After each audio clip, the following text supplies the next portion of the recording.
Wakey, wakey, eggs and bacon.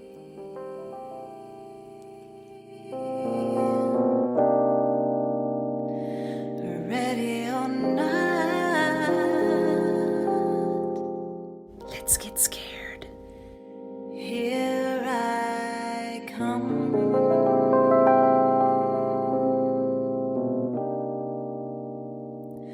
Here I come. So let's get spooky.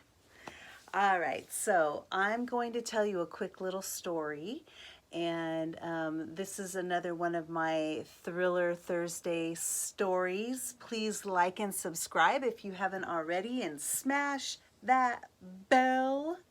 Also, I'm going to be launching my Patreon page, so I'm still going to continue to put tons of YouTube videos here, but if you want to support me in my endeavor for creative and financial freedom, you can go visit me on my Patreon page and become a member.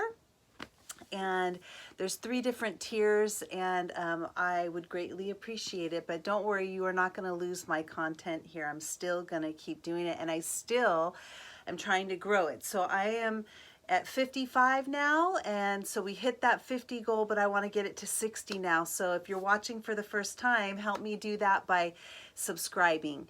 Thank you so much in advance. So now let me tell you the story. So this is kind of my oldest memory, and I don't know how old I was. I wasn't like 5 or 6 or anything. I was older than that. Oh my God, I just had this memory. Oh my God. Okay, so the earliest, it wasn't even a memory, it was a recording, and I wonder where that is. God, that would be great if I could put that in this video. There's a recording of me with my dad, and my dad had just come home from work, and I was still in a crib but able to talk. And the recording is of me talking to my dad. Well, my dad's talking to me, and I tell him, there's a ghost in there. And he says, what? And I said, there's a ghost in there.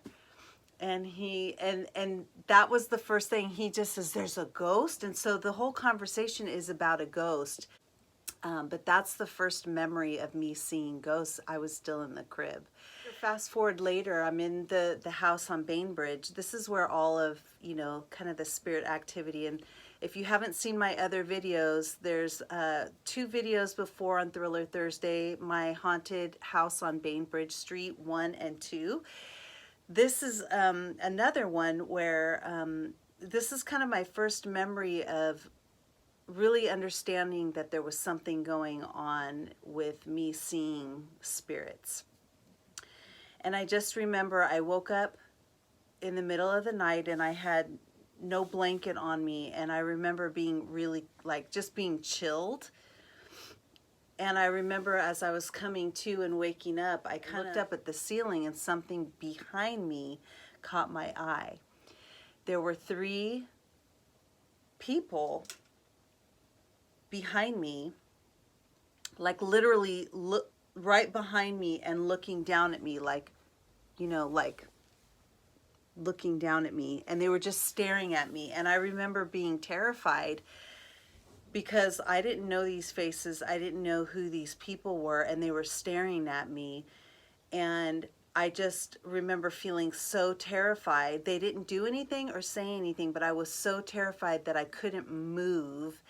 And I literally just fell asleep in my terror, and I was cold, and I literally just, I wouldn't even move to pull up a blanket or anything, and I was so terrified that I ended up just falling asleep out of sheer terror. And it took me a long time to figure out what that was until I started doing healing work and really understanding the spirit realm more and myself more and my gifts that I have. And once I did that, I realized that one of them was actually a spirit guide. The other 2 had been with me, kind of watching over me, I would say, but had been with me. And this is another story that when I was younger, again, I don't know how old I was, but I was pretty young, maybe around 5 or 6. I saw that there was an ambulance, and you know, seeing people being put into the ambulance and they were dead. Two old people were just standing silently off to the side, kind of watching what was going on and looking basically at themselves. So they were being loaded in, and I saw them standing right next to kind of their bodies on the gurney as the person was loading them in. And so I ran into the house and I was screaming. You know, everyone was like, ha ha ha ha.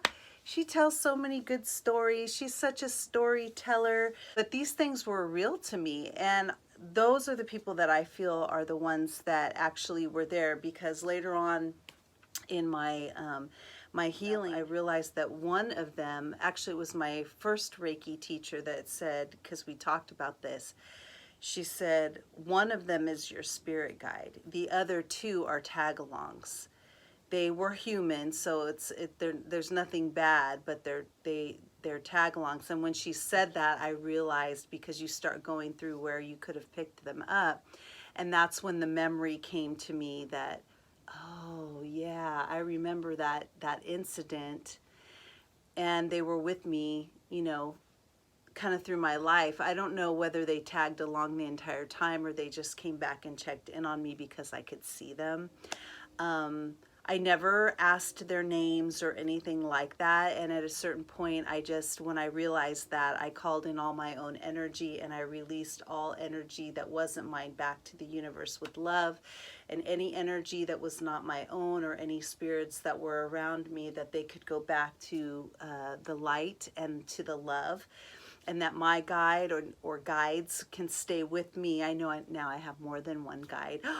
That's another story I'll tell you about when I met my guide. That will be for the next Thriller Thursday video, when I met Imlu. That's one of my guides, and he's like the top one. So I just got an idea. So anyway, this is my story. And I was terrified during that, but then, you know, I think what happens is when you start to understand the spirit realm and your connection to it, it's natural to have fear because it's a defense mechanism when you don't understand something. But the goal is to work through that fear, and then, you know, through doing that, realizing that, oh, you know, it was simply because I didn't know who they were that it terrified me. It wasn't because they were doing anything in particular. And so it's a very interesting lesson to learn, and also could be applied to life, right? Because there's so many differences between us all. But anyway, I want to thank you so much for joining me, and please subscribe, like, smash the bell so you get updates, and also please join me January 1st, 2021. Yay, finally 2021 will be here and we can start over. Join me on the Impractical Magical Artist. That's me, and I will be giving you exclusive content and some other fun things, but it's dedicated to the art of living and just everything art. So join me there. I'll talk to you soon, and thanks for watching. Bye.